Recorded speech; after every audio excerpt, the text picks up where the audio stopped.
Welcome to American Building. I'm your host, Atif Kader.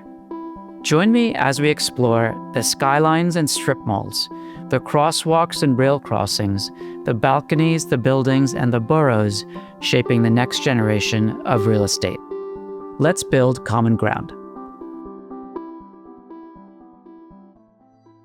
Today, our guests are Ben Weinberg and Michael Weiss of Castle Peak Holdings and Trailborn.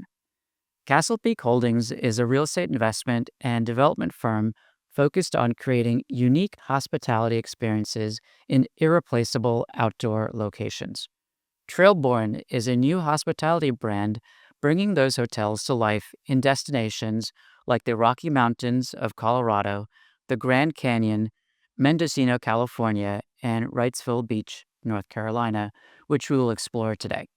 Designed for modern travelers, each property blends design, local flavors, and immersive outdoor experiences. Ben Weinberg is the co-founder and co-CEO of Castle Peak and Trailborn. Before jumping into development, he built his career at Goldman Sachs, TPG, and Sixth Street, working on over $10 billion in transactions across real estate and private equity. A Middlebury alum and an outdoor enthusiast, he enjoys spending time hiking in the Rockies or fly fishing. So Michael is his partner and the other co-founder and co-CEO. He started off at Goldman Sachs as well, where he worked with Ben, and then built a career in tech, working at Airbnb, Compass, and Maple Food. He also started Rise Brewing Company.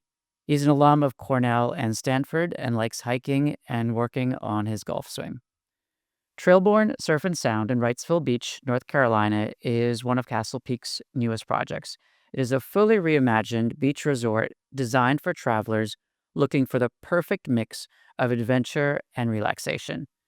Guests can hit the waves with surf lessons, explore the nearby islands, or enjoy the hotel's amenities. The property features custom-designed guest rooms with water views and will soon debut a signature restaurant, La Duna Paradiso, and a cocktail spot, Bar Duna. So thank you so much for being here with us, Ben and Michael.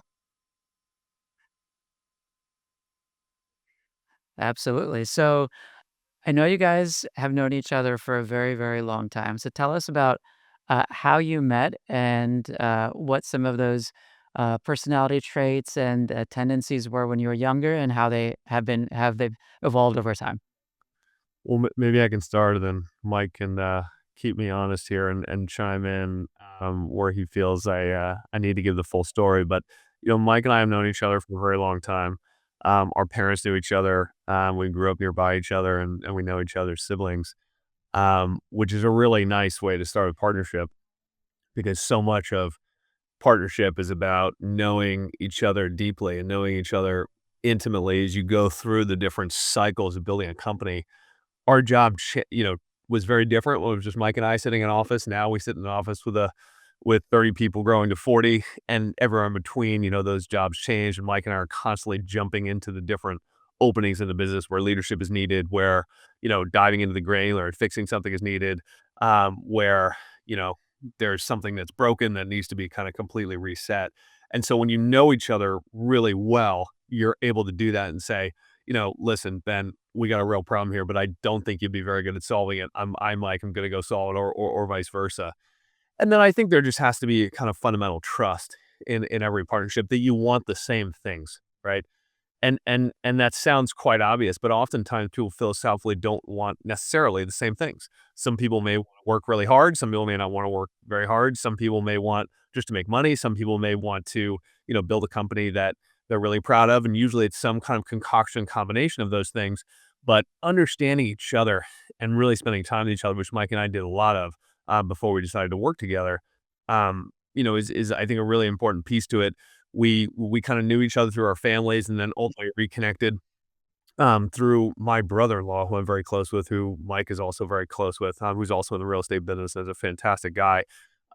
We reconnected through him a little bit later on in life, and then kind of started chatting, and ultimately decided to work together. But that process is such a kind of important process when you make that decision. You spend so much time with someone, and to go through the throes and the challenges and the magnificent sort of dangers and ups and downs of being an entrepreneur. Yeah, I do. I think Ben summarized it pretty well. I think the two things I would add is that even though we knew each other going into the partnership, we spent a tremendous amount of time talking about what it is that we cared about, what it is, because you can know someone personally, but working with someone day in and day out to try and build something, it's a different type of relationship. And so we really invested up front in making sure that we were on the same page on what it was that we wanted to do, what impact we wanted to have in the world, how we wanted to work, and what kind of company we wanted to build. So we spent a lot of time up front. We thought we knew everything then, and we only knew about 20% of the story. And over the last 5 years, we've really gotten to know ourselves and gotten to know each other much better. We're at a point now where I can kind of guess what Ben is going to say and vice versa. I know where Ben's going to be overly aggressive. I know where Ben's going to be overly conservative, and we can kind of naturally push and pull each other to get to the right answer. That's an amazing starting off point as entrepreneurs working together because so much of the success is based on intuition and making decisions without complete information. So that well of experience is super valuable.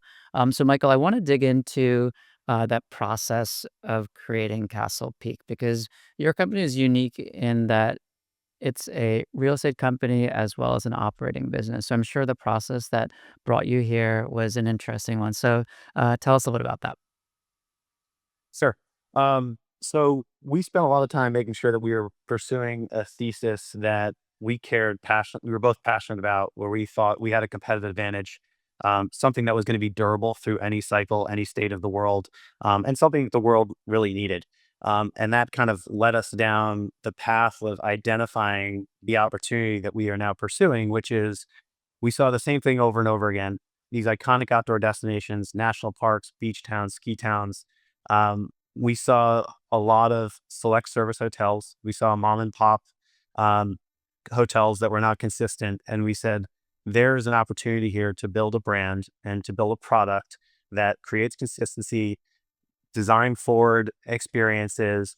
And the way to pursue this is by building a brand, building a management company, and owning the real estate, which allows us to control the guest experience, control the product, and make sound investments along the way. So we spent a lot of time researching what are the markets we wanted to go into. We've since expanded upon that research. We've been lucky to get into a handful of really good markets with our existing portfolio, and we have a lot of exciting opportunities that we're evaluating.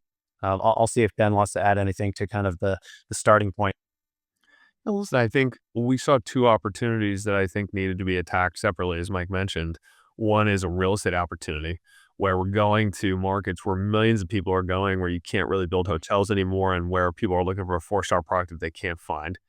And then a product opportunity, which is that four-star product that you can't find. You have to when you start a company and you have a mission and a vision for that company, you have to be very specific. And this particular opportunity set warranted and justified two companies. One that's a brand and operating company in Trailborn, which we'll get into, and one that's an investment development company. And both have different goals, right? Castle Peak is driving real estate return and yield and value creation. Trailborn is doing that, but they're doing that by creating guest experience and ultimately a product that Castle Peak and other owners will want to sign up for. So as you were going through the research process and developing what you wanted to build, could you talk about some of the things that you saw in other hotel brands or independent hotels from your stays and your travels across the country that you wanted to pick up on, and some of the things that you wanted to distance yourself from or try to do something a little bit different? Yeah, I think, one of the observations that we had, Atif, was that if you talk to people who have the choice of going really anywhere that they wanted to go and staying anywhere they wanted to stay, and you ask them about their favorite moments and their best memories, a lot of those moments are not in the highest, most expensive luxury settings. And we thought that insight and observation was quite interesting. And that really sort of guided us in a number of different ways to this four-star product where we feel that we can deliver something really unique, experience-based, and design forward, but not have both the operating cost structure and the build-out expense of trying to deliver a five-star product in maybe a market that doesn't need it. We wanna give people something that they want, not something that we're trying to impose on a market, right? So we wanna go to a market and say, "What are people here looking for that they don't have?" and how do we pair that with a real estate opportunity? But I think, you know, being thoughtful about what does a market actually want, and being thoughtful about how to be in the memory making business, which we talk about a lot, and create those memories without spending enormous amounts of money that in many cases people don't even want, I think is really important. And we hadn't seen that done at scale. We had seen that, done in different independent and boutique hotels around the country, and resorts around the country, with people who had really kind of dug in and figured that out. But we hadn't seen that done at scale necessarily, and wanted to deliver that on scale in a unique way that was unique to each market, where we sat between a hard brand and a soft brand, where we said, okay, you know, we want, when you go to Wrightsville Beach, you need to feel like you're at a North Carolina coastal gem, right? We want you to feel, when you're in Mendocino, California, that you're at a California kind of coastal gem. We want you in the Grand Canyon to feel like you're on Route 66 and that kind of American retro, right? We want you to have the consistencies of Trailborn, but also have the differences. I'll kind of pause there and let Mike add to that. Yeah, I think the two things I would add that we have focused on that I think have helped us along the way are focus and durability. And so the only things that we do are acquire, manage, and brand products in iconic outdoor destinations. We spend zero time on a 400 key urban asset, right? Like that's just not what we do. We wouldn't be the best group to manage that. It's not our expertise. That's because we spend every day thinking about, what is the customer that wants to travel to an iconic outdoor destination? What do they want? What do they not want? Who are they? And how can we create the best experience for them? So that focus has been really helpful. The second thing is durability. When building Trailborn, we wanted to create something that not only people would want to come back to multiple times in a year, but want to come back to throughout their lifetime, right? There's a lot of great brands, a lot of great hotel brands that we draw inspiration from. There's some cool things happening in the outdoor accommodation space that I think are a piece of the puzzle. Alternative accommodations is something that is out there. That's a product that we think is interesting and serves a need. But for us, we wanted to build a more traditional hotel product because we thought that is something that will keep people coming back. Right? I think there's only so many times people want to go glamping in their life. They're not going to. It's like we wanted to build a product that people can bring their kids to, that people could go to for corporate outings, that people will want to travel to with their significant others, and that's the product that we've aimed to build. Amazing. Ben, you'd said earlier about being in the memory making business, and you had said in an earlier conversation that at the end of life, people would pay anything to spend more time with loved ones. And talk to me about some of the experiences you've had with your family, like in and around hotels, that help to inform that type of an experience. Yeah, listen, I think as it relates to, moving through my 30s, as it relates to seeing my parents get older, I myself and see them, and having kids, I have 2 young kids, the value that, if you're a family person, which I am, the value that you put on spending time with people that you love and holding on to those memories is astronomical. It can't be bought and it can't be recreated.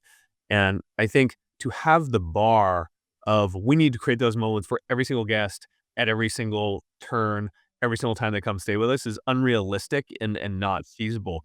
But to say that we're taking shots on goal, really good shots on goal, every time a guest walks in, and, we give, their son or daughter a teddy bear, and we offer them a drink from the bar to bring them out back, where we have kind of a s'more and our custom sommelier pulling something together for them, try and take shots on goal in those experiences that people hold on to for an extremely long period of time, is part of our job and part of what we do. And that's what I'm talking about when I refer to the memory making business. And I just think, as I'm getting older, and I see my parents as well, the value that all of us put on that is astronomical in a way that that just can't be replicated.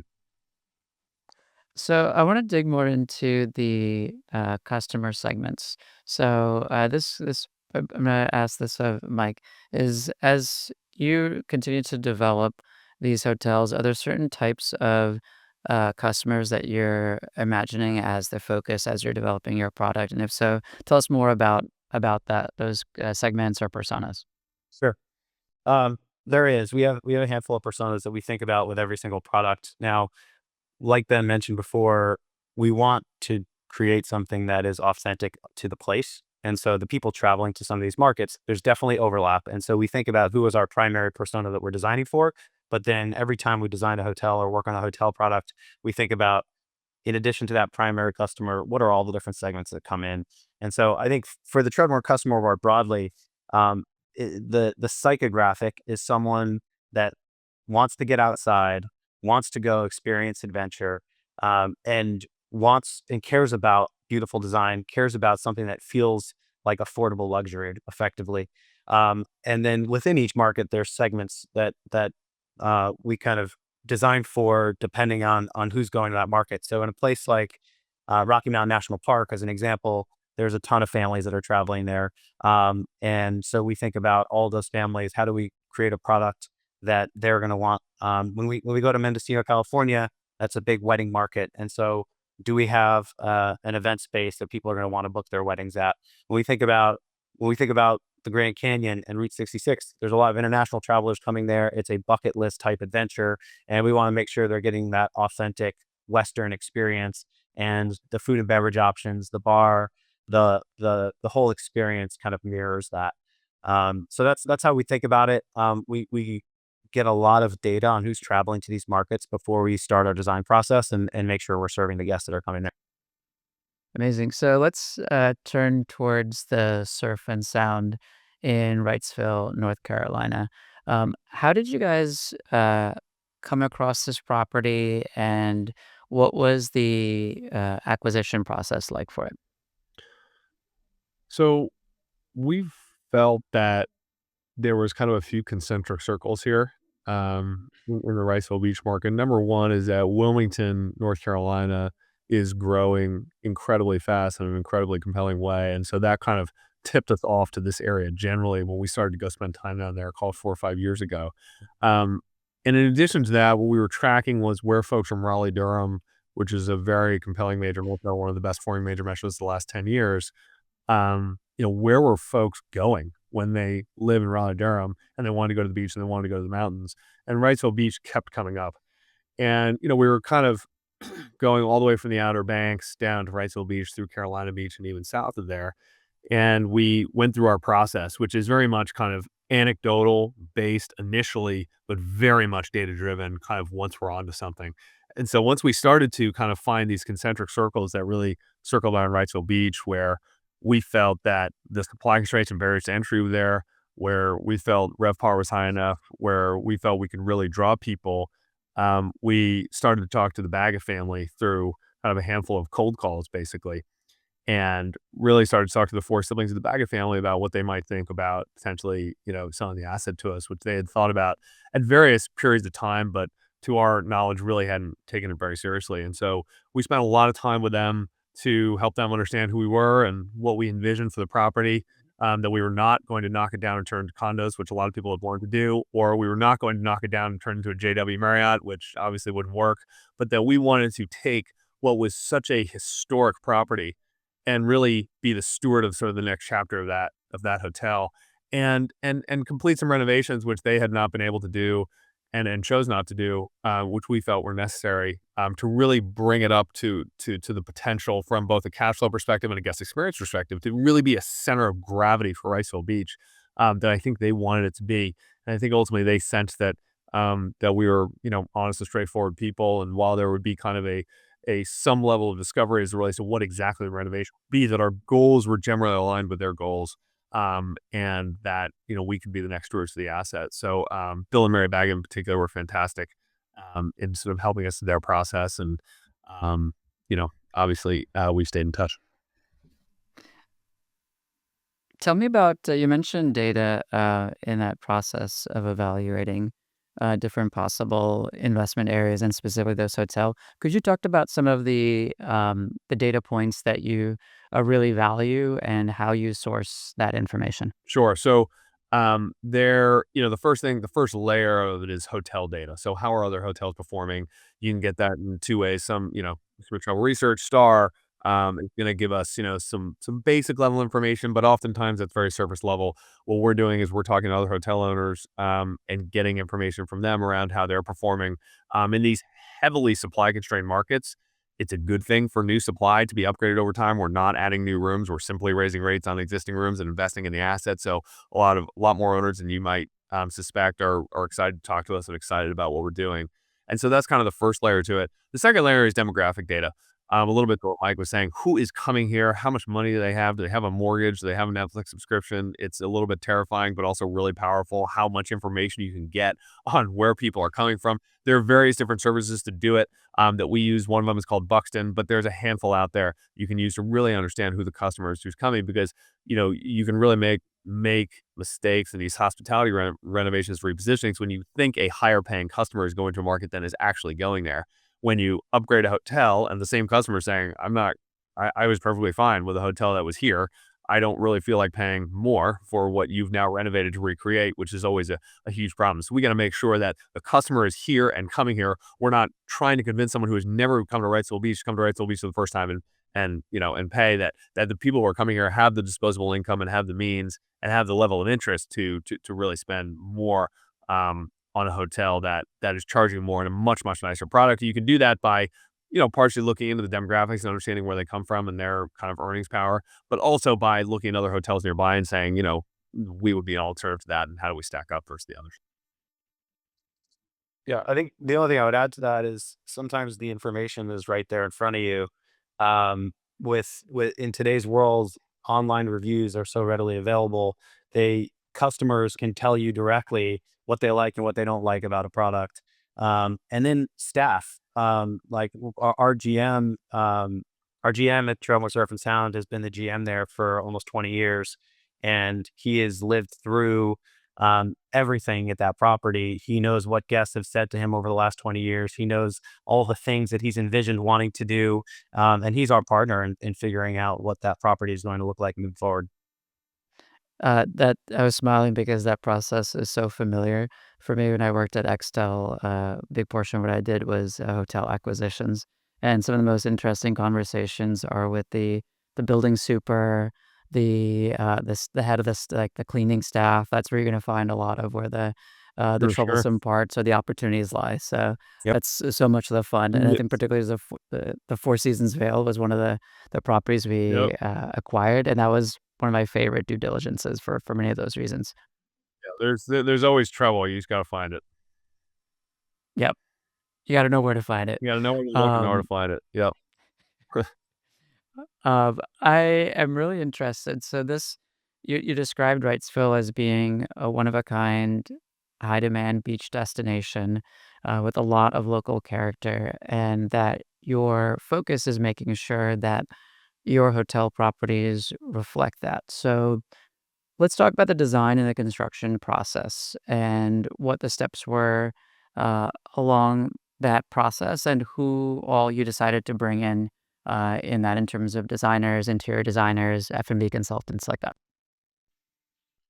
Yeah, I'll start and I'll let Ben chime in. I think for us, we start with the research. We start by talking to staff, talking to customers, living at the asset, watching people experience the property, to start to figure out what exactly we want to do. We, as a brand, have a set of brand standards that we follow to create that thread of consistency across every single property. The way in which those brand standards will come to life will be a little bit different depending on the property. So we go through the property with those brand standards and say, what are all the things we need to do to turn this into a Trailborn?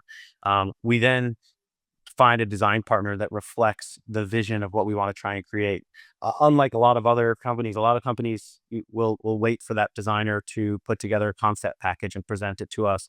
In order to speed the process along and make sure that our vision is coming to life through the design, we actually brief in our design teams with a basically a concept deck of ourselves, of our own, that says this is what we think should be done here. We don't want to stifle any of your creativity. We just want to we want to get the juices flowing for you and make sure this is moving in the right direction.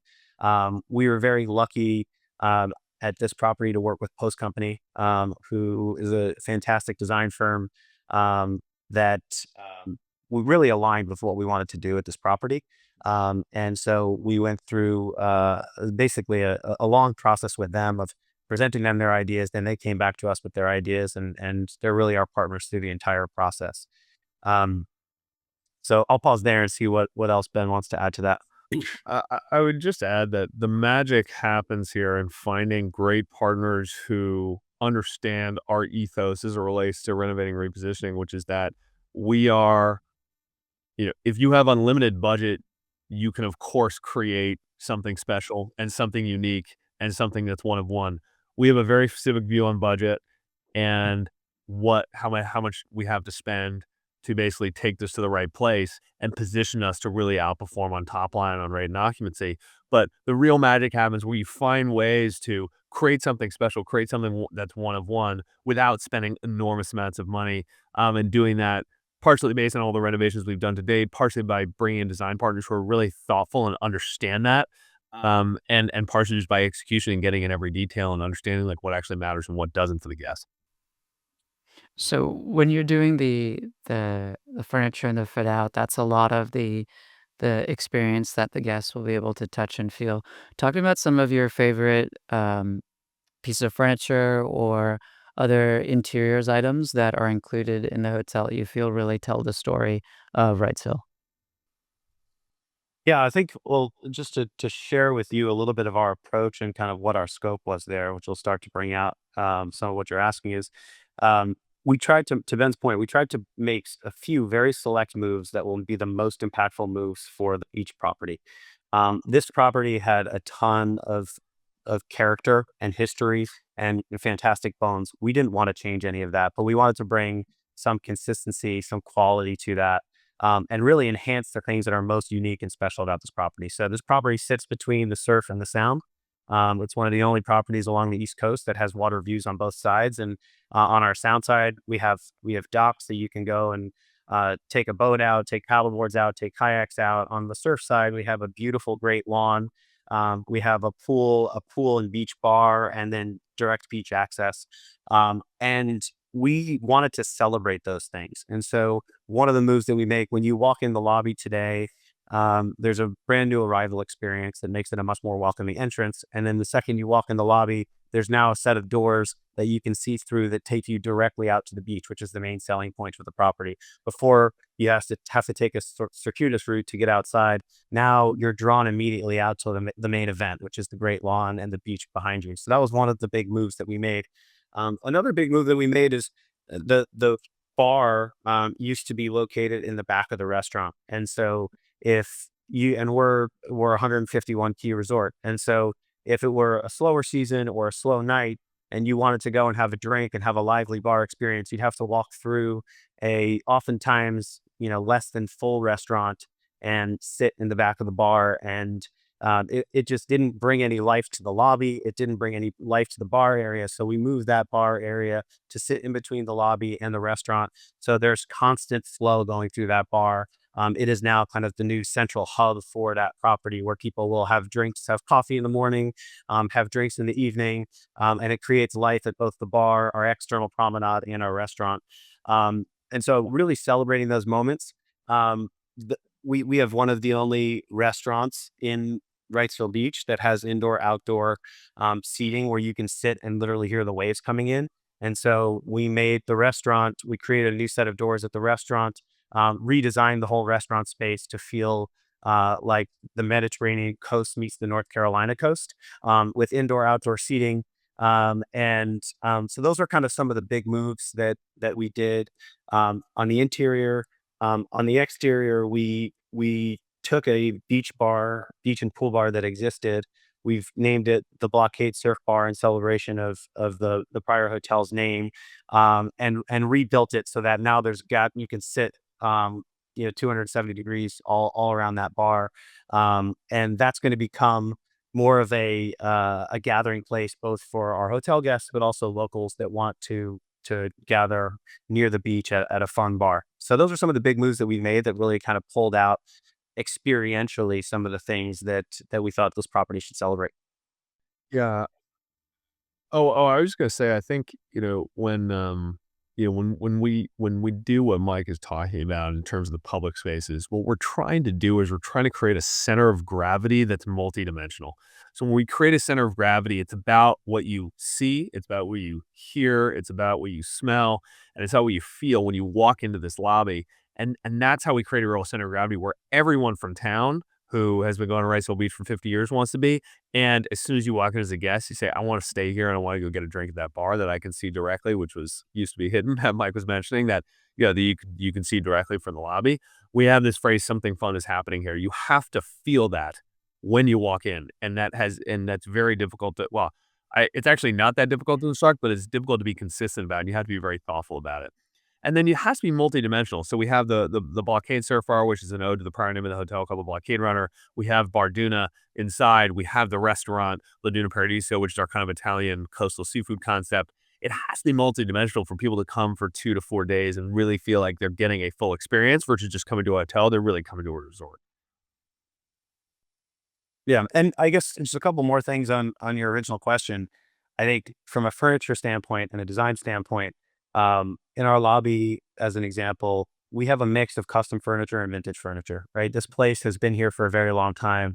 We don't want it to feel like a cookie cutter, sterile product when you walk in. And that mix of custom design furniture plus some real old vintage pieces have really kind of given the property the character we were looking for. Fun things in the room, like we have a fun color on the headboard, and we have tile that has a pattern in it, has some fun color in it. And so really mixing this idea of fun with beautiful design is kind of what the essence of what we're trying to come to pull through. Another way in which we do that is through the artwork, right? So rather than just taking stock photography and putting stock photography on the walls, we really spend a lot of time, our creative team spends a lot of time thinking about what are the stories and narratives you want to tell through that artwork. How can we celebrate some of the history of the property? How can we celebrate some of the history of what's special about this market? And we try and do that in creative ways through the artwork that we're putting in the rooms and in the hallways. Yeah, so much of these projects is the last, on a $75 million project, the last $100,000 can be so meaningful, right? And so figuring out, having the right creative team and having the right vision and clarity to go to the property and put those finishing touches on to each space, particularly in the public spaces, but also in the room, is can be really, really powerful. A little bit what Mike's referring to. Yeah, I think that that last bit, it's not in the last 20%, it's by the last, like, 2%. Yeah, okay. The math, maybe the math is a little different, but whatever the last final percent. But I think that makes the difference between, like, hotels, at least for me, that I particularly remember, like the Drayton in Savannah, or, hotels that I stayed at in Essaouira in Morocco, or Izmir in Turkey. It's all of those final things that, get baked in over time, or those really critical last decisions. So we talked earlier about the importance of having the operating company as well as the property company be in sync with each other. So to execute on such a beautiful narrative and a beautiful vision, you have to have amazing staff there to actuate all of these things. So tell me about what the process was for staffing up for your hotel and how Trailborn structurally interacts with Castle Peak as a company.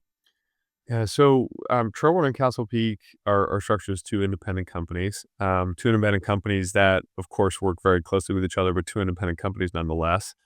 Mike and I are co-founders and co-CEOs of both and have kind of different roles and responsibilities in each, so we divide it pretty clearly. But on the Castle Peak side, the goal is to raise external capital from everyone from endowments and pensions to family office and OCIOs, and allocate that capital and deploy that capital in a very unique and specific way where we are, again, going to markets where millions of people are going, where, you can't really build hotels anymore and people are looking for a four-star product that they can't find. And we buy three-star product and convert it into four-star product. What that allows us to do is generate some really unique yield and return that is really kind of what we view as fundamentally asymmetric, as in where things don't play out exactly as we thought, returns are still quite interesting. And when they do, they're very much outsized for the real estate world. Now, hospitality is a tough business, that requires enormous attention and detail, and that's why we have part of the reason why we have our own operating company to execute on generating that yield and return.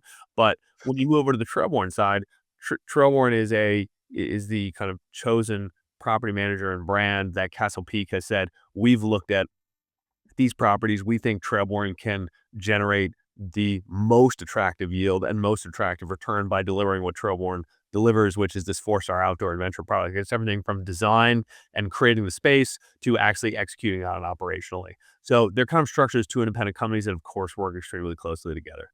To move on to your question of how we deal with kind of labor and staffing on the property, you know, at Trailborn Surf and Sound, which is in Wrightsville Beach, we have the enormous benefit of being near Wilmington, which, as I mentioned, is one of the fastest growing cities in North Carolina, and as a result, have a fantastic labor base there. And what we found with a lot of these hotels that we buy is that there's kind of cultural inroads toward these hotels, where people have worked at these hotels for decades, and culturally, the Blockade Runner, which is the prior name of the hotel, employed hundreds of people who had been coming there for a very long time. And when people were in college, they knew that they wanted to or aspired to a job as a blockade runner, to make some extra money during the summer and peak season, or maybe to work it after they graduated. So you've got these kind of cultural connections, and cultural infrastructure that leads people to work at these hotels. Now, some of these hotels that are, we're taking that are on the lower end of 3-star to turn into 4-star, and there's less of that kind of cultural infrastructure, it becomes harder.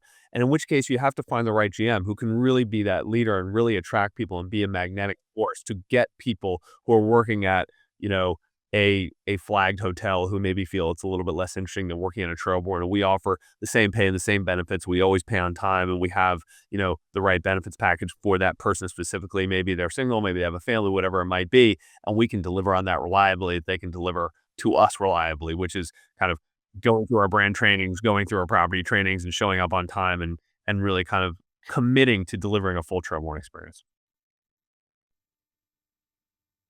What are your, as you're training and um, getting employees familiar with Trailborn, the hotel specifically, what are some of those training processes and that you're doing to get people aligned? Tell me about some of that stuff. Yeah, I'll speak to it a little bit. I think we do all of your standard kind of more operational training, which is by function. I think what makes us a little bit different is we're telling a story to our guests. We're also telling a story to our team on what we're trying to create. At the end of the day, we could spend all the time in the world sitting here in an office talking about what we want guests to experience, talking about what we want the hotel to look like, talking about what we want it to feel like. But if the team on the ground who's actually executing on that is not as up to speed as everyone sitting here in the office, we failed. Right. So the only way to do that is to put together really compelling materials that share the vision of what we want this to become. Like Ben mentioned, there's a lot of people that have worked at the Blockade Runner for a long time that are great employees that we want to be there for a long time, but they're used to living in the in that product in one state of the world. We're trying to create another state of the world that celebrates some of the capital that we're putting into these properties and the investment that we're making.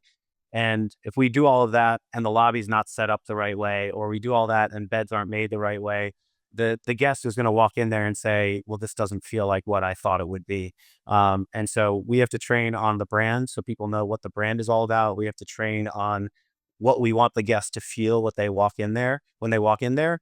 And then we actually go through some examples, and our ops team is working through examples, um, kind of role playing different situations to make sure that the things that we want the guest to experience, they're actually experiencing once we open up as a Trailborn. So what I love about that answer is there's a narrative about the way that you are staffing up and operating the hotel. There's the really strong narrative about the acquisitions of the hotel, and then there's a really strong narrative about you as a company, and there's a through line between all of it. I'm sure they all inform each other. So congratulations on the partnership with Marriott. So this is bringing a very large organization with perhaps a different narrative to the way they operate and how they execute now in partnership with you guys. So tell me about how this came to be, what the goals of the partnership are, and how you hope to capitalize on that relationship.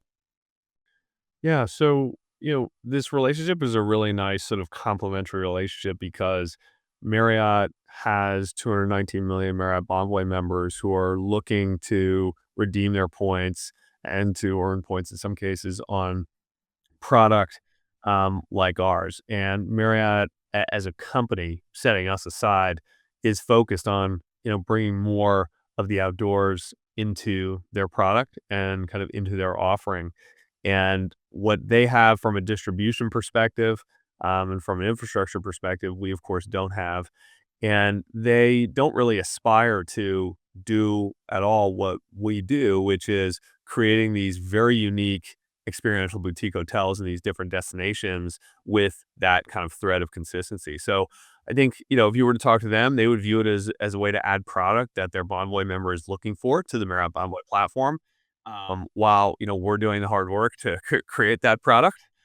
But of course, we get the benefit that Marriott has done such an amazing job creating, which is their massive Bonvoy base, who is very loyal, and we view as the most compelling, reward system that exists. And we've really enjoyed working with the Marriott team. They're sharp, they're impressive, and they're on it. And we've really enjoyed kind of figuring this out with them, and ultimately kind of getting this launch.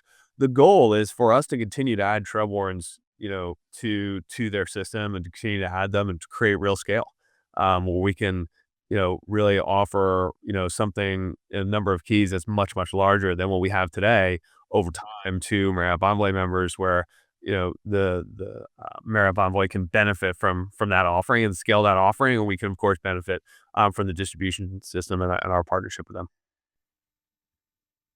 So currently for the hotel in Wrightsville, could you give us an estimate of the amount of business that comes from direct sales versus OTAs or from other channels, and how you think that might change now with the relationship with Marriott?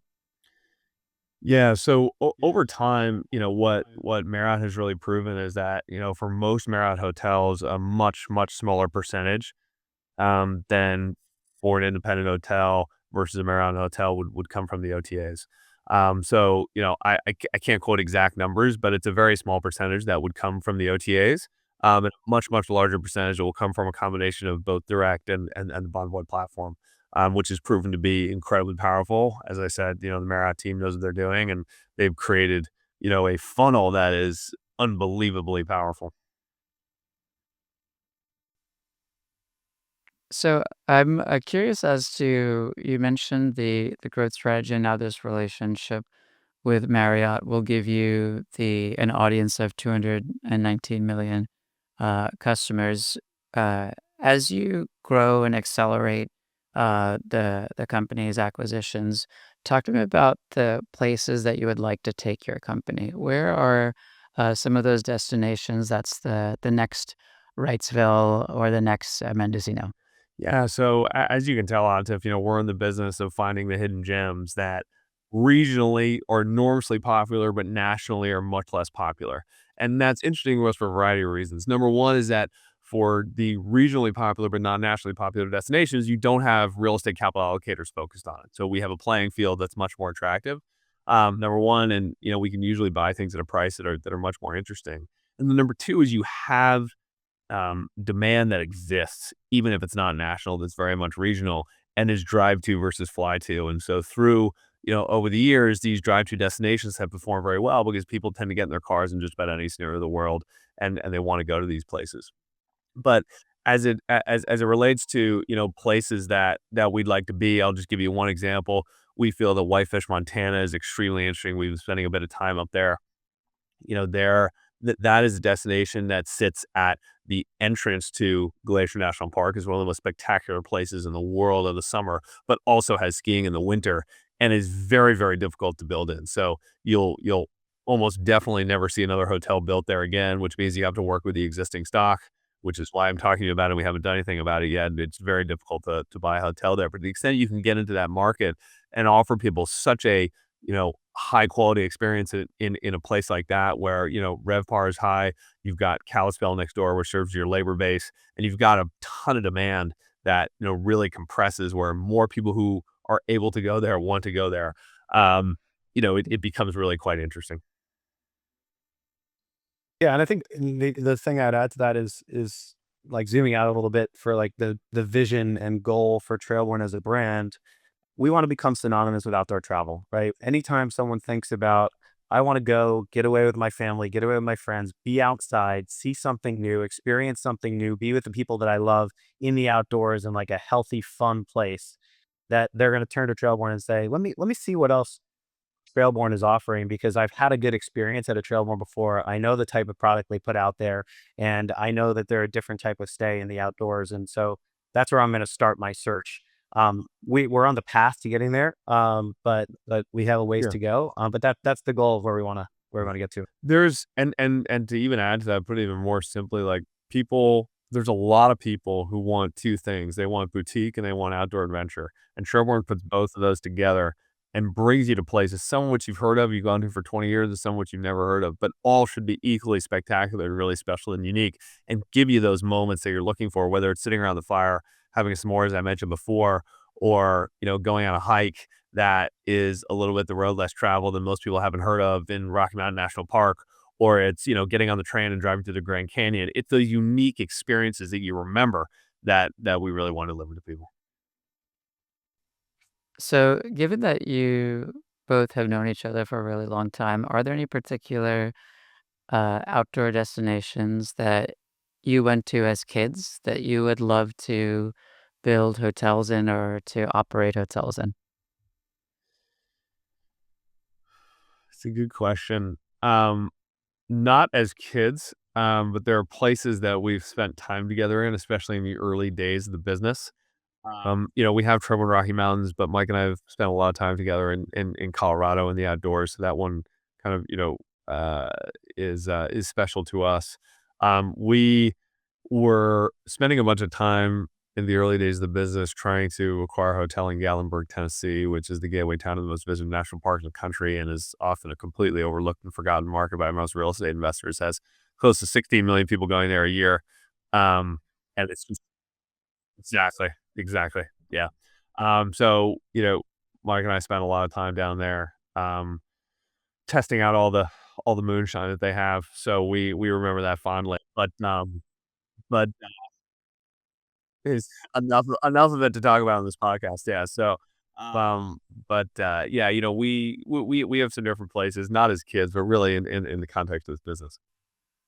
Amazing. Some of the ones that I thought of if I were to answer that question for myself, it's South Hold in Greenport on the North Fork Mhm. of Long Island. Mhm. So went there to my aunt and uncle's house in the summers. I grew up in Belport on the South Shore. So there's Ho-Hum Beach, which is the Fire Island beach across, which is really, really stunning. Bar Harbor, Sota Acadia Warm National River, Park definitely. is Yep. great. That's a great Very one. I went seasonal, but for great my market. Yeah. Totally, that was my 10th birthday, and then I would say of more recent ones I mentioned to, Ben in a previous call, West Virginia, I think as a state, is widely overlooked for many different reasons, but I think particularly in terms of outdoor destinations, so in and around, Harpers Ferry and Charlestown, and then also Morgantown, and then the Northern Panhandle too, like Wheeling. So those are the hats that I'll throw in the ring for you guys. Mike Otzef was telling me about some of his travels in West Virginia. And I was like mining him for information. I was like, "Tell me more." Otzef was like, "Dude, I was just mentioning this in passing. My God." But Um, yeah, I was really curious about that. yeah, there's a ton. I think, you guys had mentioned earlier in the episode is that the care and effort that you take in order to drink that moonshine at the location right next to Smoky Mountains. Like, you can't really replace the drive-in stay experience that's important in making that decision of where to acquire, because I think the other version of it is that being a PE company that just flies into a place for a day or two, makes a decision on the pro forma, and then tries to make money on the capital stack. I think is something that's a very, very different experience, and it feels like the way you've approached it is a much more humane way and actually a much more fun way to do it. Totally, totally. Yeah, we're up at 6 o'clock in the morning. We're flying in row 38 and driving 4 hours in a questionable rental car. Like it's real. I mean, it's so but that's part of this business. That's what we like, and that's what we enjoy. I think from the beginning, we've always wanted to be specialists, right? Versus Mhm. saying, we focus on hospitality or we focus on real estate. We are focused on Trailborn, and that is it. And that allows us to really be tight and thoughtful and make the right judgment calls on the real estate side, and then very, very granular and who our customers and making sure we're solving for that customer. In some cases, it looks like us. In some cases, it looks nothing like us. But you got to kind of approach that with a really honest lens. Amazing. So, building and renovating and operating hotels takes a lot of money. So, tell me about as you started the company, how you capitalized both businesses and where you are currently and what you're planning for the rest of this year, the next year in terms of fundraising and capital deployment. Sure. So when we started the business, we had the good fortune of the support of people who we had either worked with or had known for a very long time, who were kind of ready to support us in our entrepreneurial endeavors. And Mike and I had some that overlapped, and we had some that were separate. But we were very fortunate to get some large family offices and former colleagues who were supportive of us, excuse me. And that also kind of expanded ultimately to endowments.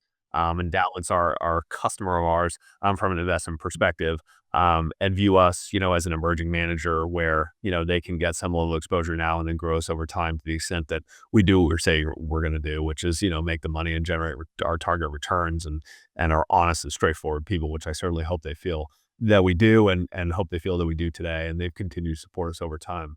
What we're working on now is a new larger vehicle. We raised about $100 million to get the business started, and we're working on a new larger vehicle with kind of the same audience, family offices and endowments, and larger pools of capital who have kind of seen what we've been able to do and seen what we've created and are saying, I'd like to be a part of this for the next chapter. And so we're in the process of raising another vehicle that will kind of support our upcoming projects that we have. We have a pretty significant pipeline that we'd like to capitalize, and so we're finalizing that over the course of the next kind of several months here. Amazing. And you mentioned also that you are growing your team from currently, you said 300 staff total, and you're looking to grow from there. Could you talk about some of those key roles or key areas that you want to grow your staff in order to bring your company to the next level? Yeah, so, we kind of have 2 groups of people that work incredibly closely together. One was a corporate across Caspian and Trailborn. We're about 30 today, and we're building that out. And what we're doing is as the hotels, as we acquire more hotels, both our operational infrastructure, and our marketing infrastructure needs to grow. We just need more people. The team we have has done an excellent job, but we need to add resources to that. So that's primary on operations and marketing is kind of primarily where we're focused.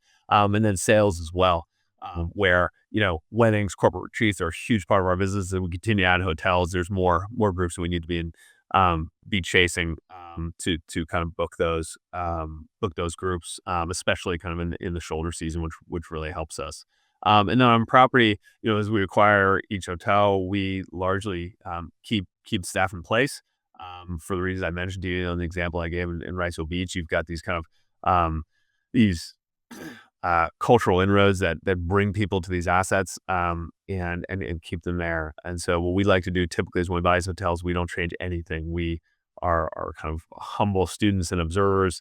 We have our view on, what the business plan is, how long it's going to take, and what needs to happen. But in the beginning, we just kind of watch and observe and just sit down and talk to people and really try and understand and go deep on how the hotel works and how it moves. You have to get a feel for how a hotel moves by just spending time there, how the labor works, how, guests flow when people walk in, where do they typically go, where are they not going, what can we fix, what can we not fix, all these different types of things.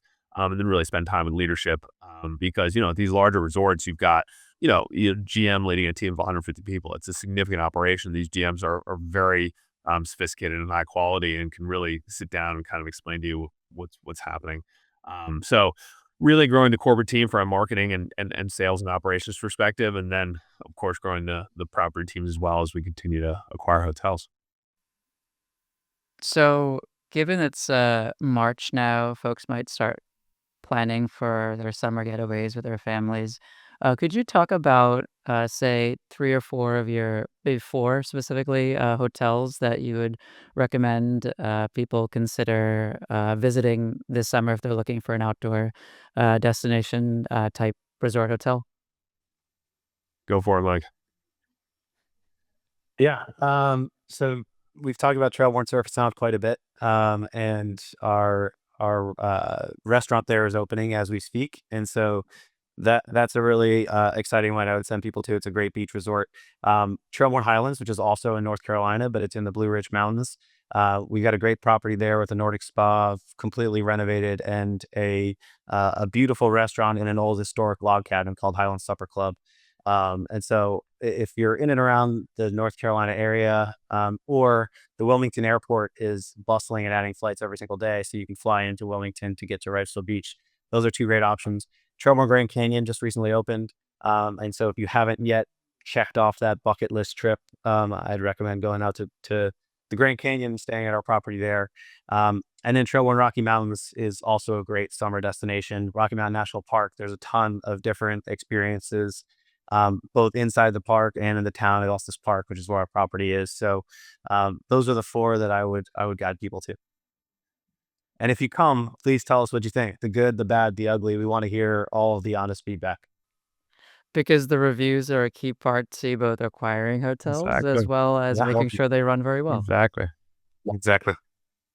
So perfect. Thank you, Ben. Thank you, Michael, for your time today to talk about Castle Peak and Trailborn and all the amazing work that you guys have done and that you will be doing going down the road. So I appreciate it. Thank you. Great. Thanks so Good to much. be with you. Cool. Enjoyed it. I'm Atif Kader, and thanks for joining me on American Building. If you enjoyed this episode, be sure to subscribe on your favorite listening app and leave a rating and review. America's housing crisis is one of our greatest challenges, but what are the real solutions? Hear from the developers and other industry experts driving meaningful change. Get our exclusive guide, Housing in America, 8 Ways We Can Solve Our Way Out of a Crisis, at AmericanBuildingPodcast.com.